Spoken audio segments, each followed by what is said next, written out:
Vrai ou faux, avec l'avenant 7, pour toucher le FAMI, il faudra obligatoirement s'impliquer dans la prise en charge coordonnée des patients. Eh bien, c'est faux.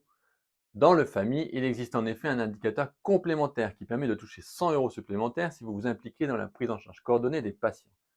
Mais cet indicateur ne change pas et reste un indicateur complémentaire. C'est-à-dire que si vous êtes en exercice coordonné, alors vous toucherez 100 euros supplémentaires. Sinon, vous ne les toucherez pas. Et c'est tout. La confusion vient probablement du fait que les autres professions, infirmiers ou orthophonistes entre autres, ont vu cette obligation s'ajouter dans leur dernier avenant. Cet indicateur est devenu un indicateur socle, obligatoire pour leur famille. Mais ce n'est pas le cas pour les kinésithérapeutes. Précisément, cette proposition est bienvenue lors des négociations conventionnelles lors de la séance du 18 février 2022. Mais nous nous y sommes opposés. Nous ne l'avons plus revue alors. Le passage à un indicateur socle de l'exercice coordonné pose des problèmes, notamment pour les contrats incitatifs, puisque pour toucher ces aides, il faut remplir les conditions pour toucher le FAMI. Or, ces territoires ne sont pas forcément les mieux couverts par l'exercice coordonné. C'est donc un point positif que cette évolution du FAMI n'ait pas eu lieu.